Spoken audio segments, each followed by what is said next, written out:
Assalamu alaikum. Welcome to my lectures. I am your lecturer, Midhat Abbas. Students, last time we finished chapter 5 industry. चलिए board की तरफ चलते हैं and let's do the questions related to the topic. Okay. The first question is, why do you think industry is classified into 3 levels? Define the levels giving an example of each. Whenever you're doing a question, always remember to underline the keywords. They will help you in solving the question.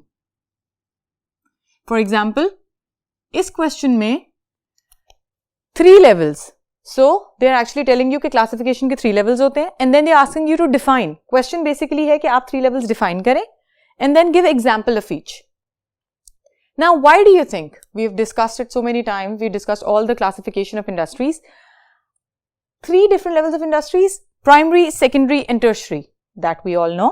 वो हमें पता है. Different functions and purposes is the basic. कि हर एक industry का different function है और purpose भी डिफरेंट है. वो कैसे? प्राइमरी इंडस्ट्री सिर्फ डील करती है into raw materials. If you remember, ये सिर्फ रॉ मटेरियल्स में डील करती है.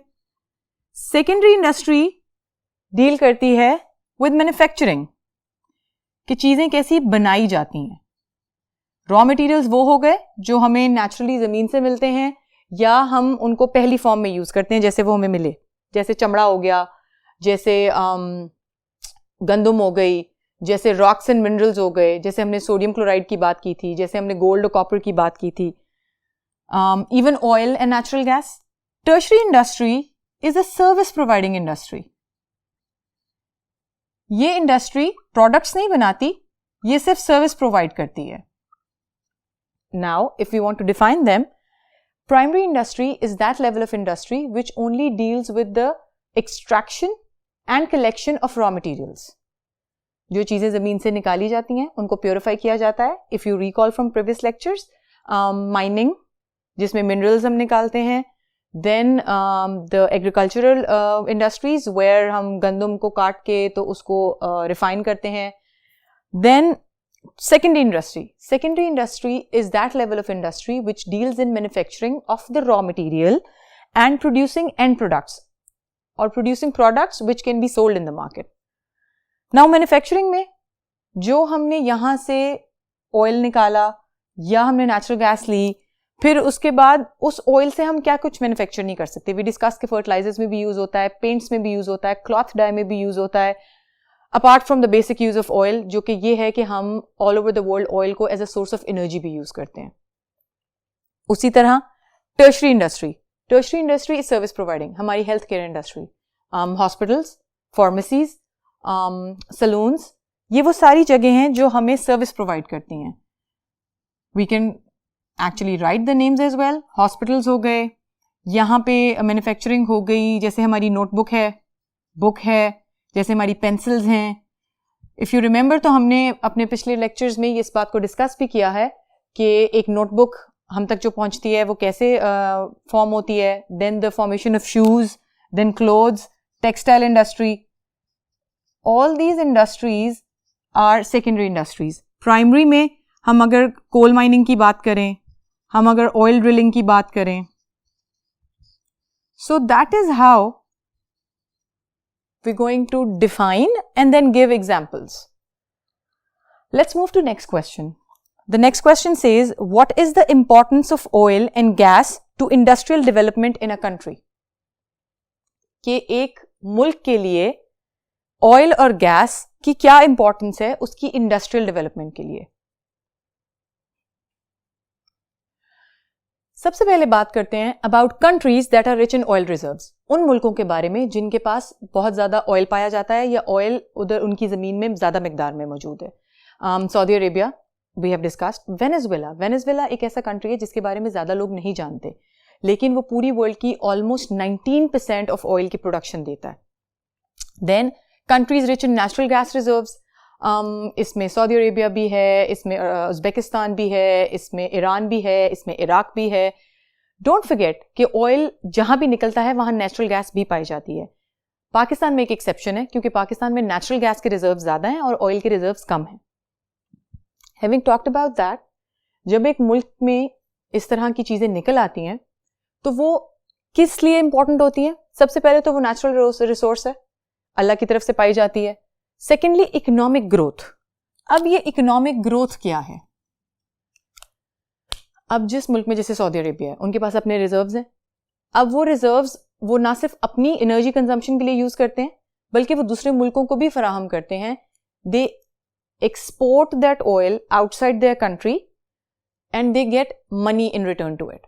जब उनको पैसा मिलेगा, इकोनॉमिक गेन मिलेगा, तो उनकी मईशत ऑब्वियसली ग्रो करेगी, बढ़ेगी, मुल्क मजबूत होता जाएगा, it will become stable. Then industrial development. Industrial development क्यों जरूरी है? इंडस्ट्रियल डेवलपमेंट हमारी इकोनॉमी को स्ट्रांग बनाती है।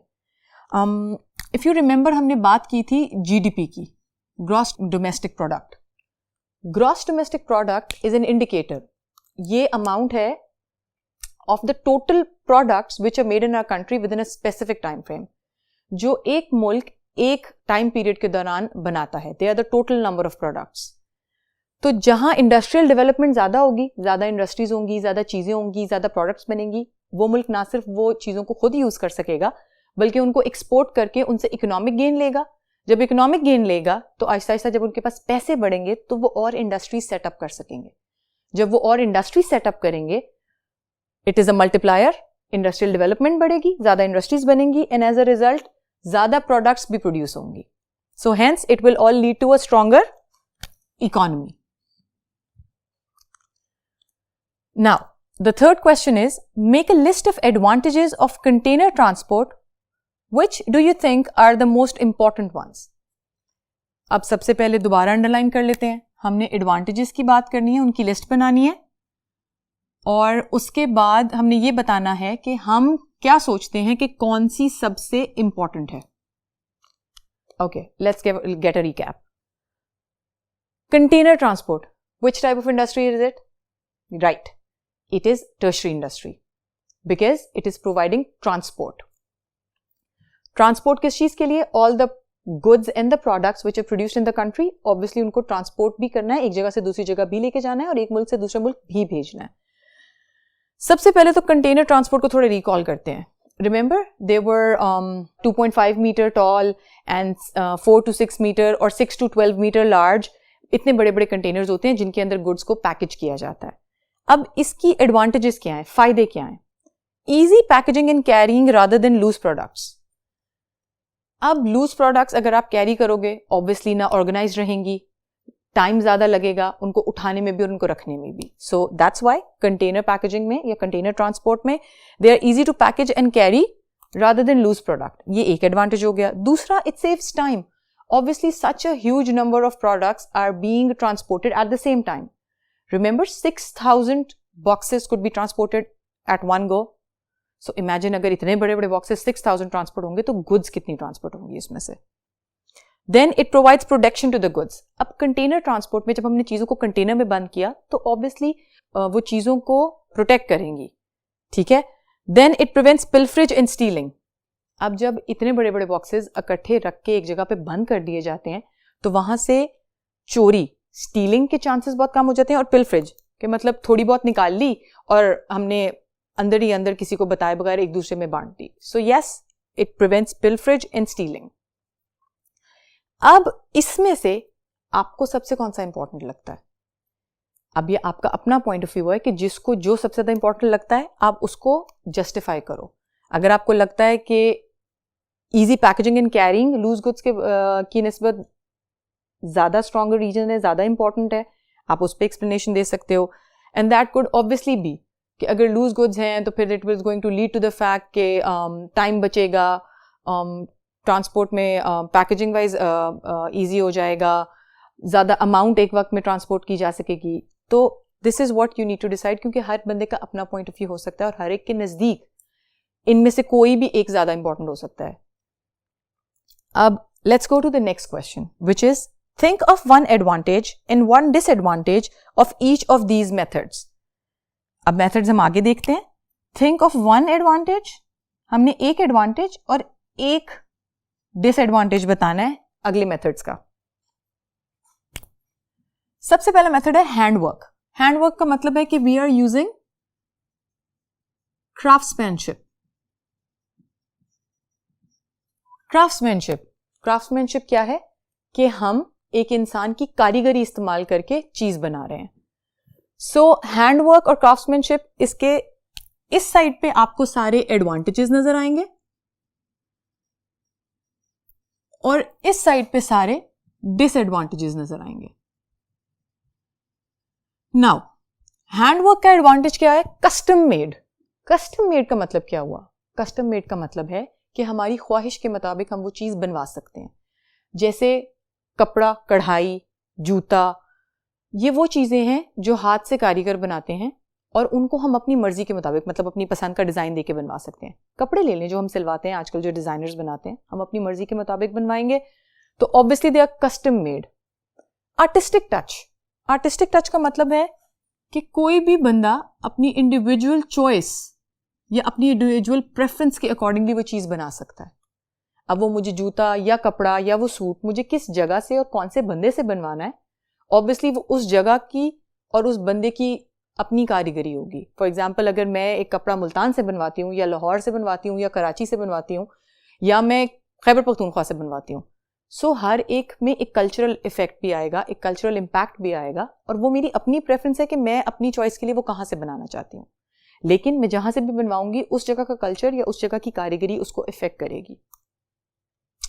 सिंधी शलवारें, बलोची चप्पलें, खेड़ी, ये वो चीज़ें हैं जो हमारी सकाफत की हैं और हमारे डिफरेंट सूबों से ताल्लुक़ रखती हैं. So that gives an individual artistic touch to the products.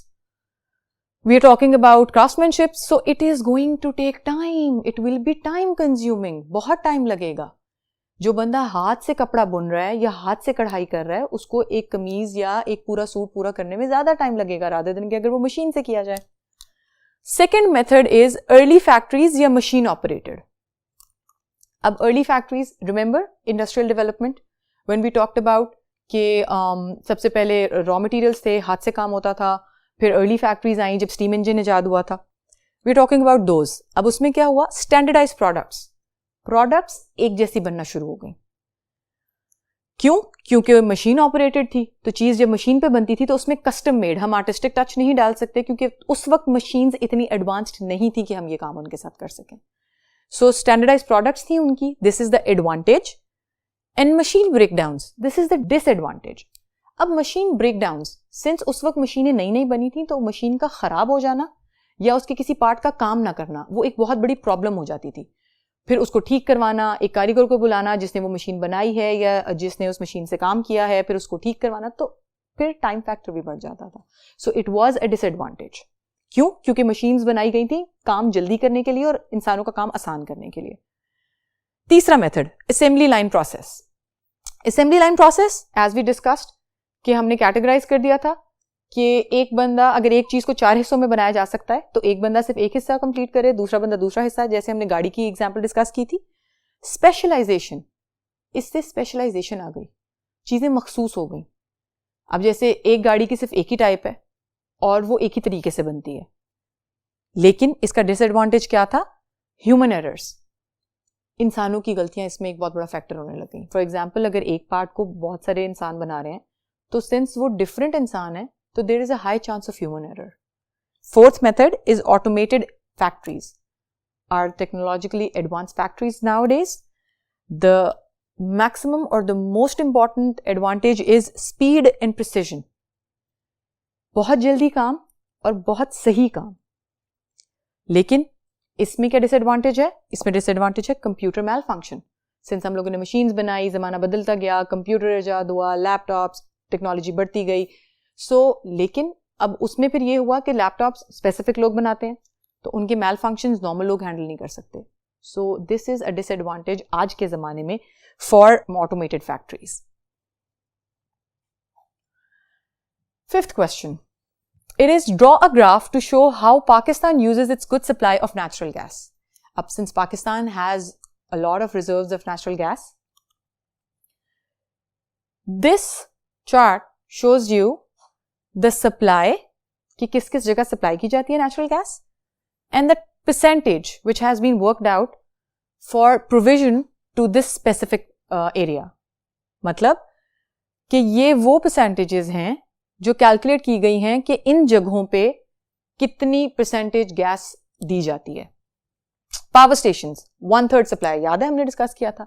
1/3 supply जो है टोटल हमारी गैस की वो सीधी पावर स्टेशन में जाती है फॉर एनर्जी प्रोडक्शन. वैल्यू क्या है? 35.5%. फर्टिलाइजर्स 16%. फर्टिलाइजर्स के मैन्युफैक्चर में नेचुरल गैस यूज होती है. होम्स में पाइप की जाती है natural gas for cooking, for energy purposes. Heaters, जो गैस हीटर्स यूज होते हैं, 15%. इंडस्ट्री, ऑब्वियसली इंडस्ट्रीज में भी कुकिंग होती है. There are industries which work on boilers, drying जैसे होती है. सो यस 25%, क्योंकि हमारा इंडस्ट्रियल सेक्टर है, it's huge. Shops and offices 2.5%. Cement manufacture, cement बनाने में भी गैस यूज होती है, तो लेकिन उसकी सप्लाई 1.4% है. And then as a fuel it is 4.6%. The question asks to draw a bar graph or a pie chart keeping in mind these values. अब ये आप जैसा देख सकते हैं, मैंने बार ग्राफ ड्रॉ किया है. एक्स एक्सिस पे सप्लाई ऑफ नेचुरल गैस आएगी, वाई एक्सिस पे परसेंटेज आएगी. पावर स्टेशंस की क्या थी? राइट, 35.5%. फर्टिलाइजर की क्या थी? यहां स्केल से देखते हैं, 15. अगर हम देखें तो इसको हम छोटे 5 हिस्सों में डिवाइड कर सकते हैं, 16, 17, 18, 19 and then 20. So yes, 16, we drew a bar graph and this was the fertilizer percentage. 15 directly read off करेंगे. Then industry 25 है, 25 हम directly read off करेंगे. अब जो next 3 हैं वो आप वीडियो पॉज कीजिए और आप लोग बनाइए. अब पाई चार्ट कैसे बनाया जाता है? पाई चार्ट में हम कैलकुलेट करते हैं एंगल, कि हर परसेंटेज कितने एंगल को रिप्रेजेंट कर रही है. जब हमारे पास ऑलरेडी परसेंटेज गिवन हो ना, तो हम सिंपली सबसे पहले हम पावर स्टेशन वाली ले लेते हैं. हम सिंपली परसेंटेज को डिवाइड करते हैं 100 पे. 35.5 क्या लिखेंगे ओवर? यस 100. हमारे पास क्या आ जाएगा? 0.355. इसके बाद हम इस 0.355 को मल्टीप्लाई करेंगे विथ 360. 360 क्यों? क्योंकि पाई चार्ट के टोटल एंगल जो होता है, इट्स अ सर्कल, 360 डिग्रीज होता है. तो अगर हमने ये कैलकुलेट करना है कि इतनी अमाउंट हमारे टोटल डेटा की कितने एंगल को रिप्रेजेंट कर रही है, तो हम उसको डायरेक्टली 360 डिग्री से मल्टीप्लाई करेंगे और हमारे पास आंसर आएगा 127.2 degrees. So this is going to be the angle for power station, right? इसी तरह हम बाकी सारों का भी कैलकुलेट करेंगे. 16/100 into 360. होम्स के लिए 15/100 into 360. Industry 25/100 into 360. Shops and offices अब आप बताइए. Right. Cement, yes, 1.4/100. Then fuel, you have to calculate. अब जो आप पिक्चर अपने बोर्ड पे देख रहे हैं, that is a complete pie chart which represents the percentages of all the natural supply of the gas. Students, ये थे सारे questions. अब हम अगले लेक्चर में मिलेंगे and we'll discuss the questions of chapter 14. Till then, Allah Hafiz.